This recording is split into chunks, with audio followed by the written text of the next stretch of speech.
Hello friends, welcome back to my YouTube channel. ನಾನು ಇವತ್ತು ಮಾಡತ್ತೀನಿ ನುಗ್ಗೆಕಾಯಿ ಸಾಂಬಾರು. ನುಗ್ಗೆಕಾಯಿ ಸಾಂಬಾರು ಮಾಡೋಕ್ಕೆ ನಾನು 1 ಕಪ್ ತೊಗರಿಬೇಳೆನ ತೊಗೊಂಡಿದ್ದೀನಿ. ತೊಗರಿಬೇಳೆನ ತೊಳೆದಿಟ್ಕೊಂಡಿದ್ದೀನಿ. ನೀರು ಹಾಕೋಬೇಕು ಸ್ವಲ್ಪ. ಹುಣಸೆ ಹಣ್ಣು, ಉಪ್ಪು,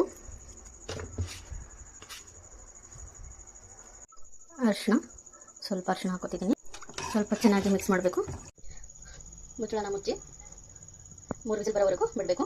ಸೈಡಲ್ಲಿ ನುಗ್ಗೆಕಾಯಿನ ಕುದಿಯೋಕೆ ಬಿಡಬೇಕು.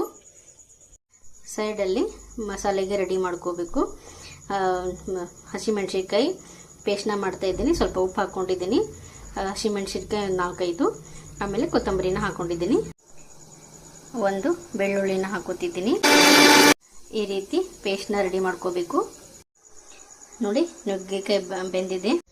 ಒಗ್ಗರಣೆಗೆ ರೆಡಿ ಮಾಡಿಟ್ಕೊಂಡಿದ್ದೀನಿ. ನೋಡಿ, ಈರುಳ್ಳಿ, ಕಡಿಪತ್ತ, ಕೊತ್ತಂಬರಿ ಮತ್ತು ಟೊಮೊಟೊ. ನೋಡಿ, ತೊಗರಿಬೇಳೆ ಬೆಂದಿದೆ. ಇವಾಗ ಈ ಥರ ಒಗ್ಗರಣೆಗೆ ಎಣ್ಣೆ,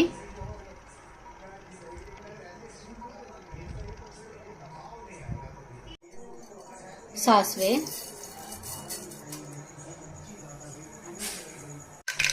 ಜೀರಿಗೆ, ಈರುಳ್ಳಿ, ಕಡಿಪತ್ತ,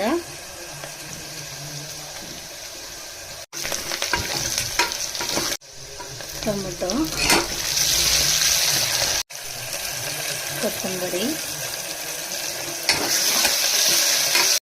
ನಾವು ಹಸಿಮೆಣಸಿನ್ಕಾಯಿ ಪೇಸ್ಟ್ನ ರೆಡಿ ಮಾಡಿ ಇಟ್ಕೊಂಡಿವಲ್ಲ, ಅದನ್ನು ಹಾಕೋತಿದ್ದೀನಿ.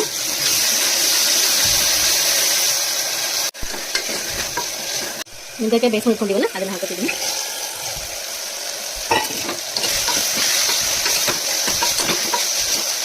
ಸ್ವಲ್ಪ ಫ್ರೈ ಆಗಬೇಕು.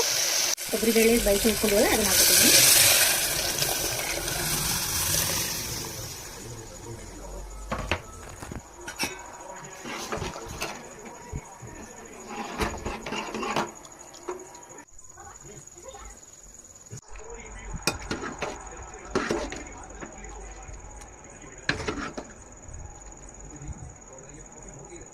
ನೋಡಿ, ನಮ್ಮ ನುಗ್ಗೆಕಾಯಿ ಸಾಂಬಾರು ರೆಡಿ ಆಯಿತು. ನೀವು ಒಂದ್ಸಲ ಟ್ರೈ ಮಾಡಿ.